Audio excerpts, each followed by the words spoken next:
Hello students, welcome to the platform of Infinity Vision.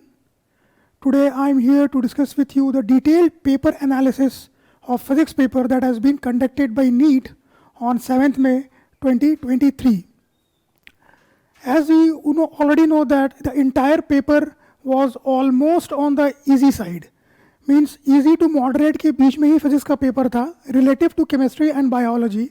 So आज की इस video में हम लोग ये देखेंगे कि रिमेनिंग सेक्शंस जो 11th 12th के पूछे गए हैं इस बार के नीट 2023 में उनका रिलेटिव वेटेज कितना है, कितना रहा नीट के पेपर में फिजिक्स सब्जेक्ट से. तो जो पेपर हम लोग एनालाइज कर रहे हैं उसका कोड है F06 जो कि आप सामने स्क्रीन पर देख रहे होंगे.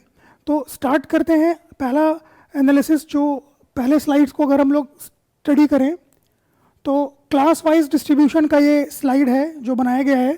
इसमें सबसे पहले ये देखेंगे कि फिजिक्स के पेपर में 11th का पोर्शन कितना पूछा गया and how much weightage was from the 12th class. दोनों क्लास का कितना कितना रिलेटिव वेटेज रहा इस साल के नीट के फिजिक्स पेपर में. तो क्लास 11th का अगर बात करें तो सेक्शन ए और सेक्शन बी दो पार्ट में नीट का पेपर पूछा जाता है. सेक्शन ए जो है वो कंपलसरी सेक्शन होता है जिसमें 35 क्वेश्चंस होते हैं और सेक्शन बी जो है वो ऑप्शनल सेक्शन होता है जिसमें 15 क्वेश्चंस होते हैं जिसमें से सिर्फ 10 ही करना होता है. तो सेक्शन ए और सेक्शन बी की अगर बात करें तो क्लास 11th से सेक्शन ए में 15 क्वेश्चंस टोटल पूछे गए थे क्लास 11th में और क्लास 12th में टोटल 5 क्वेश्चंस पूछे गए थे. सेक्शन ए में क्लास 11 से 15 क्वेश्चंस और सेक्शन बी में 5 क्वेश्चंस हैं. उसी तरह 12th में अगर आए तो सेक्शन ए में 20 क्वेश्चंस पूछे गए हैं और सेक्शन बी में 10 क्वेश्चंस पूछे गए हैं. तो टोटल अगर आप लोग वेटेज देखें तो क्लास 12th का वेटेज ज़्यादा रहा है इस बार के नीट पेपर में. टोटल 30 क्वेश्चंस हैं 12th क्लास से और टोटल 20 क्वेश्चंस हैं 11th क्लास से. तो टोटल अगर परसेंटेज वाइज डिस्ट्रीब्यूट किया जाए तो क्लास 12 से 60% का सिलेबस पूछा गया है और क्लास 11 से 40% का सिलेबस पूछा गया है. तो इस तरह से ओवरऑल अगर एक एनालिसिस लिया जाए, क्रक्स लिया जाए तो 12th का पोर्शन काफ़ी ज़्यादा आया है नीट के पेपर में इस बार फिजिक्स में as compare to the 11th. अब major topic wise distribution for class 11th. Class 11th में जितने टोटल चैप्टर्स हैं as per the NCERT book part 1 part 2 दो पार्ट में बुक डिवाइडेड है. तो टोटल 14 चैप्टर्स हैं फिजिक्स के excluding the physical world the first chapter. तो उसको मेजर 3 पार्ट में हम लोगों ने डिवाइड कर दिया है, मैकेनिक्स, हीट एंड थर्मोडाइनमिक्स और वेव्स एंड SHM. तो मैकेनिक्स का जो पार्ट है वो आपको शुरू हो जाता है यूनिट्स एंड मेजरमेंट से, इसको ले सकते हैं हम लोग इंक्लूड कर लें तो, और ग्रेविटेशन तक. ठीक है. उसके बाद आपको हीट एंड थर्मोडाइनमिक्स की अगर हम लोग बात करें तो हीट एंड थर्मोडाइनमिक्स में काइनेटिक थ्योरी ऑफ गैस और बेसिक थर्मोडाइनमिक्स, और वेव्स SHM में आपका पूरा अकाउस्टिक्स आ जाएगा जैसे साउंड वेव्स हो गया, वेव्स ऑन ए स्ट्रिंग. तो इन मेजर पोर्शन को डिवाइड किया गया है 3 पार्ट में. इसमें मैकेनिक्स में फ्लूइड मैकेनिक्स वगैरह भी है, मैकेनिक्स ऑफ सॉलिड्स भी है, इस तरह की चीज़ें हैं, और थर्मल प्रॉपर्टीज़ ऑफ मैटर भी थर्मोडायनेमिक्स में ही हमने इंक्लूड कर दिया है. तो ओवरऑल फिजिक्स को 11th क्लास के फिजिक्स को अगर 3 पार्ट में डिवाइड करें तो सेक्शन ए में 34% क्वेश्चंस पूछे गए थे मैकेनिक्स से और सेक्शन बी में 11%. ये परसेंट डिस्ट्रीब्यूशन है, ये नंबर ऑफ क्वेश्चंस नहीं है. तो सेक्शन ए में 34% है, सेक्शन बी में 11% है. उसी तरह हीट एंड थर्मोडायनेमिक्स की अगर बात करें तो सेक्शन ए में 6% पूछा गया था क्वेश्चन हीट एंड थर्मोडायनेमिक्स से और सेक्शन बी में एक भी क्वेश्चन नहीं थे हीट एंड थर्मोडायनेमिक्स से. वेव्स एंड SHM में इक्वल डिस्ट्रीब्यूशन रहा, 3-3% के क्वेश्चन पूछे गए थे ए और सेक्शन बी में. तो अगर पाई चार्ट एनालिसिस की जाए तो एज यूजुअल मैकेनिक्स का बहुत बहुत बहुत बड़ा वेटेज रहा है. 80% वेट क्वेश्चन जो है मैकेनिक्स से पूछे गए हैं और वो पूछने भी चाहिए क्योंकि बहुत बड़ा ही सिलेबस कवर करता है mechanics, starting from your units and measurement till gravitation in the first book. उसके बाद मैकेनिक्स ऑफ फ्लूइड्स और फिर मैकेनिक्स ऑफ सॉलिड्स, ये 2 अलग चैप्टर आ जाते हैं सेकेंड पार्ट 2 में जो NCERT के पार्ट 2 की बुक है. तो मेजर पोर्शन मैकेनिक्स से बनता है और पूछा भी गया है. ठीक है. हीट एंड थर्मोडायनेमिक्स से 10% है और वेव्स एंड SHM से 10%. इक्वल डिस्ट्रीब्यूशन रहा रिमेनिंग टॉपिक्स का. नेक्स्ट अगर क्लास 12th में आए तो क्लास 12th की जो पूरी फिजिक्स है उसमें भी आपके 14 चैप्टर्स हैं. उसको भी 3 पार्ट में डिवाइड किया जा सकता है, electrodynamics, optics, modern physics and semiconductors. Electrodynamics में हमारा जो चैप्टर शुरू होगा basic electric charge and field से, ठीक है, और इलेक्ट्रोमैग्नेटिक वेव्स तक इसमें आप जा सकते हैं इंक्लूडिंग सारे current, electricity, electric charge and field, Gauss law, capacitance, magnetism and matter, electromagnetic induction, सारे इसमें आ जाएंगे। ऑप्टिक्स में आपका रे ऑप्टिक्स और वेव ऑप्टिक्स आ जाएगा।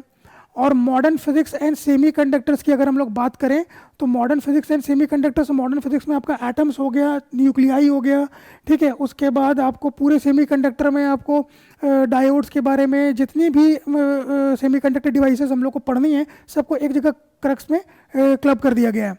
तो अगर वेटेज अगर देखा जाए तो सेक्शन ए में 34% क्वेश्चन है इलेक्ट्रोडायनेमिक्स के, और सेक्शन बी में 17% क्वेश्चन पूछे गए इलेक्ट्रोडायनेमिक्स से।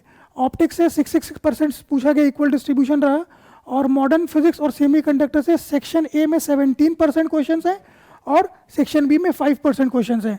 तो अगर आप इसको देखिए तो मॉडर्न फिजिक्स का भी अच्छा खासा वेटेज पूछा जा रहा है। मॉडर्न फिजिक्स से तो 27% पूछा गया है, ऑप्टिक्स से 13% और इलेक्ट्रोडायनेमिक्स 60%।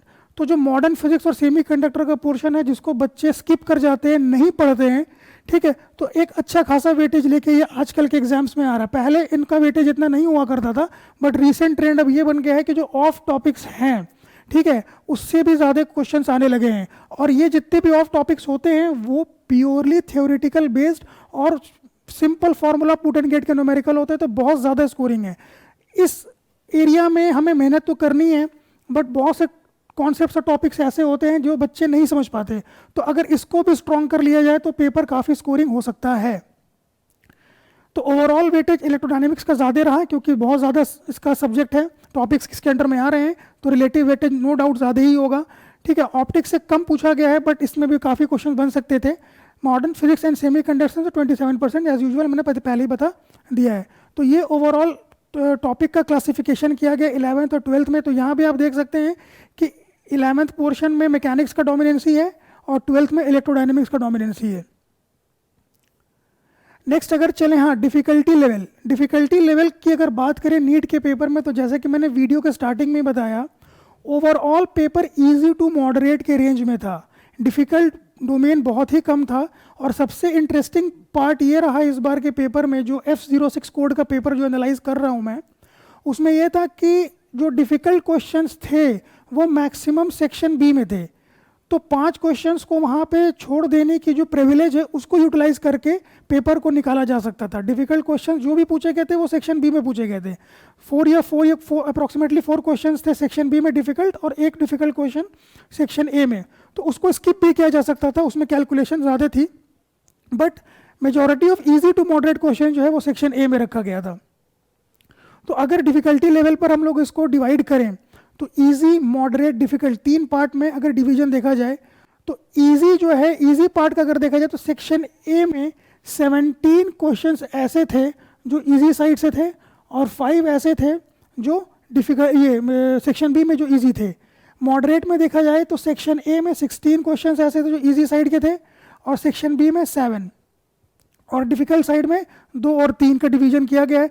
तो आप देख रहे हैं कि सेक्शन बी में 3 डिफ़िकल्ट पूछे गए हैं, ठीक है, और सेक्शन ए में 2 डिफ़िकल्ट। तो इनको अगर आप छोड़ भी सकते थे तो कोई बड़ी बात नहीं थी, इजीली पेपर निकल जाता। रिलेटिव अगर डिस्ट्रीब्यूशन देखा जाए तो 44% पेपर इजी रहा, 46% पेपर मॉडरेट रहा और डिफ़िकल्ट साइड में सिर्फ 10% क्वेश्चंस थे। तो वो 10% क्वेश्चंस अगर आप स्किप भी कर जाते तो आपका पेपर बहुत अच्छा जा सकता था, क्योंकि वहाँ पर हम लोगों को उस क्वेश्चन में टाइम ही नहीं देना था जिसमें ज़्यादा कैलकुलेशन की जा रही है। तो जिन बच्चों का कैलकुलेशन से पेपर बिगड़ा है तो उनको वहाँ पर ये सोचना था कि कैसे क्वेश्चन को स्किप किया जाए, क्योंकि हर क्वेश्चन को एग्जाम में सॉल्व करना हो ये ज़रूरी नहीं होता है। जिस क्वेश्चन में ज़्यादा टाइम लग रहा है उसको स्किप किया जा सकता है। अब analysis based on nature of questions, analysis based on nature of questions में अगर आप देखा जाए तो ये एक हमने बनाया है टेबल ये दिखाने के लिए कि किस नेचर ऑफ क्वेश्चंस को पूछा गया किस सेक्शन में। ब्रॉडली फिजिक्स का पेपर में क्वेश्चन तो सारे MCQ ही थे, असर्शन रीजन एक भी नहीं पूछा गया था। एक ट्रू और फॉल्स के क्वेश्चंस थे जिसको स्टेटमेंट 1 स्टेटमेंट 2 के फॉर्म में बनाकर पूछ दिया गया था। तो अगर इसको डिवाइड किया जाए हम MCQs को, तो 2 पार्ट में डिवाइड कर दिया है, एक तो न्यूमेरिकल बेस्ड और एक थ्योरेटिकल बेस्ड। थ्योरेटिकल क्वेश्चंस भी बहुत पूछे गए हैं इस बार। तो सेक्शन ए में न्यूमेरिकल टोटल जो पूछे गए थे वो 24 और थ्योरेटिकल टोटल पूछे गए थे 11। तो टोटल 35 क्वेश्चंस में 24 क्वेश्चंस थे न्यूमेरिकल बेस्ड और 11 क्वेश्चन है थ्योरेटिकल बेस्ड। उसी तरह सेक्शन बी में आए तो सेक्शन बी में टोटल 15 क्वेश्चंस पूछे जाते हैं और 15 के 50 न्यूमेरिकल बेस्ड थे। एक भी थ्योरेटिकल क्वेश्चन सेक्शन बी में नहीं पूछा गया था इस बार। अब क्लास वाइज अगर डिस्ट्रीब्यूशन देखें न्यूमेरिकल की तो 24 क्वेश्चंस में 12 क्वेश्चन न्यूमेरिकल के थे क्लास 11 से और 12 क्वेश्चन थे न्यूमेरिकल के क्लास 12 से। मतलब एग्जैक्टली 50-50% वेटेज रखा गया था प्रॉब्लम सॉल्विंग के पॉइंट ऑफ व्यू से। 7 क्वेश्चन थे 12 से क्लास से थ्योरेटिकल और 11 क्लास से 4। तो अभी भी देखिए 12 का वेटेज काफ़ी ज़्यादा है 11 के कंपैरिजन में। सेक्शन बी की अगर बात करें तो सेक्शन बी में 11 क्लास से 5 क्वेश्चन हैं न्यूमेरिकल वाले और क्लास 12 से 10 क्वेश्चन है न्यूमेरिकल के। तो टोटल 15 क्वेश्चंस में 5 क्वेश्चन ही क्लास 11 से पूछा गया था और बाकी के 10 क्वेश्चन जो हैं वो क्लास 12 से ही पूछा गया था। तो क्लास 12 का जो सिलेबस है नीट के पेपर में 2023 के काफ़ी ज़्यादा रहा है इन कंपैरिजन टू क्लास 11। पिछले पाई चार्ट में हमने देखा 60-40 का रेशियो रहा है। तो ये एक एनालिसिस कर सकते हैं कि ये पता करने के लिए कि आपको न्यूमेरिकल वाले पे तो नो डाउट ज़्यादा प्रैक्टिस करनी है, बट शॉर्ट क्वेश्चंस थ्योरेटिकल के 1 लाइनर वाले बना के भी पूछा जा सकता है। और 50% ही मैं कहूँगा, 24 है और ये 11 है, तो 50% क्वेश्चन थ्योरेटिकली पूछे गए थे। टॉपिक वाइज डिफिकल्टी लेवल की अगर हाँ बात करें तो ये मेजर एक टैबुलेटेड फॉर्म है जिसको आप कैटेगराइज कर सकते हैं डिफरेंट मेजर टॉपिक से कितने लेवल के क्वेश्चंस डिफिकल्ट, इजी और मॉडरेट बनाकर पूछा गया है। तो अगर सबसे पहले सेक्शन ए की बात की जाए तो क्लास 11 के पूरे फिजिक्स को 3 पार्ट में डिवाइड कर दिया जाए, मैकेनिक्स, हीट एंड थर्मोडायनेमिक्स और वेव्स। तो मैकेनिक्स से सेक्शन ए में 12 क्वेश्चन पूछे गए थे टोटल, जिसमें से 9 ईजी थे, मीडियम थे 3 और डिफिकल्ट एक भी नहीं था। एक भी क्वेश्चन मैकेनिक्स का ऐसा नहीं था जिसको डिफिकल्ट में रखा जाए, ठीक है। तो 12 क्वेश्चन में 9 ईजी थे, 3 मीडियम मॉडरेट थे और डिफिकल्ट थे 0। हीट एंड थर्मोडायनेमिक्स की बात करें तो नंबर ऑफ क्वेश्चंस थे 2, ईजी था 1 और मीडियम था 1, इसमें भी कोई डिफिकल्ट नहीं। और वेव्स एंड एसएचएम में 1 क्वेश्चन पूछा गया था टोटल और वो ईजी था सेक्शन ए में, बाकी मीडियम और मॉडरेट ये डिफिकल्ट था नहीं।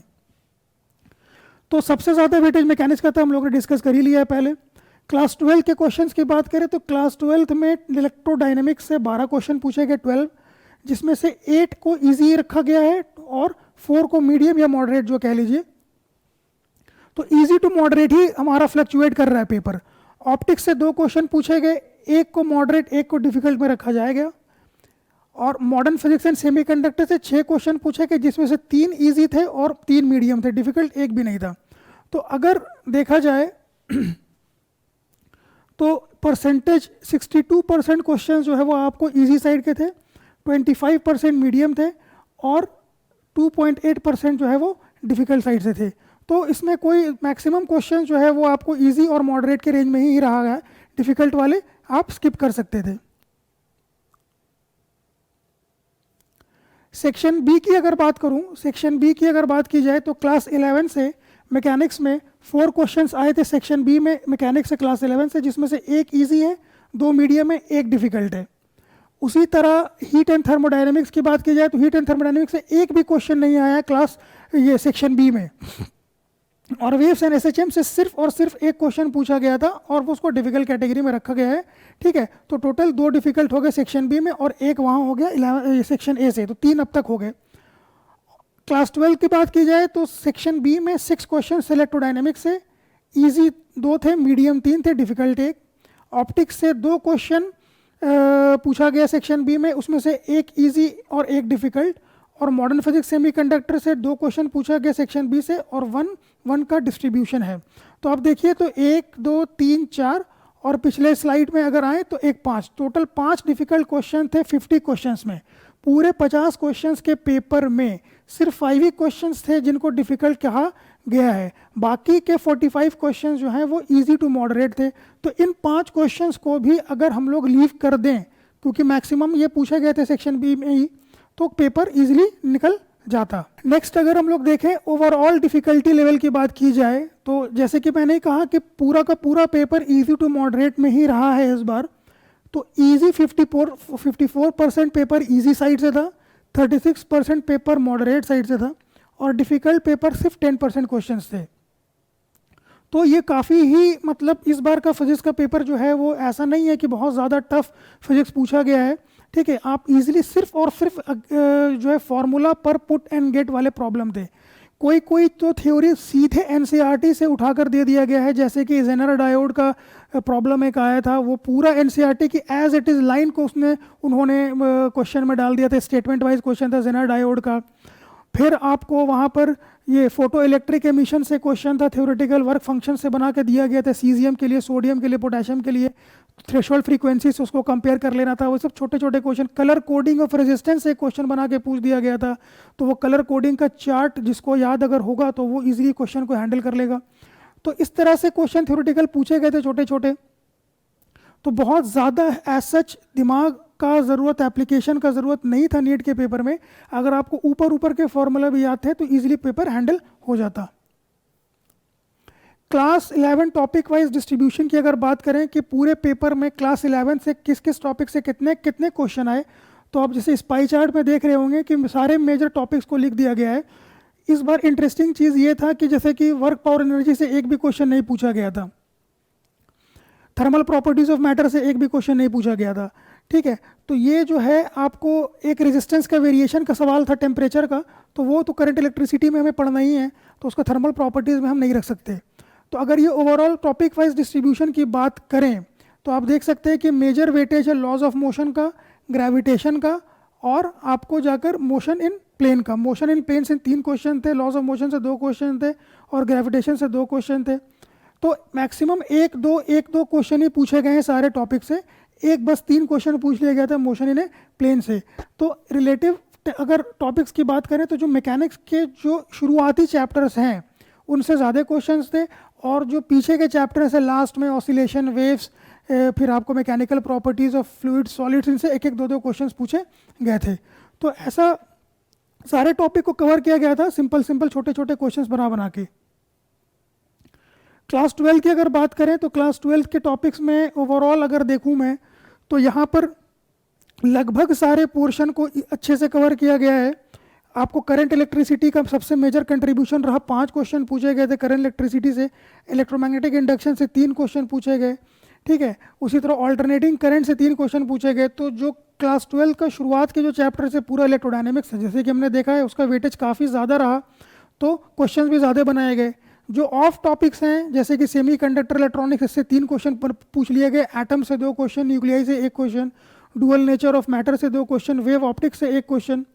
तो ऐसा नहीं है कि पीछे के जो मॉडर्न फिजिक्स है या ऑफ टॉपिक्स है उनको एक्सक्लूड कर दिया गया, ठीक है। उनसे भी क्वेश्चन बना बना के पूछे गए, और वो स्कोरिंग क्वेश्चंस थे, बहुत इजीली उसको हैंडल किया जा सकता है। जितना टाइम मैकेनिक्स पर दिया जाता है, जितना टाइम उधर क्लास 11 के इनिशियल फिजिक्स में दिया जाता है, 12th की फिजिक्स के लास्ट टॉपिक पर अगर ज़्यादा मेहनत कर दी जाए तो एक भी क्वेश्चन एग्जाम में छूटेंगे नहीं, और वो स्कोरिंग हो जाएगा पेपर, क्योंकि एरर के चांसेस काफ़ी कम रहते हैं। उधर एरर का चांसेस बढ़ जाता है, न्यूमेरिकल सॉल्व हो पाएगा नहीं हो पाएगा।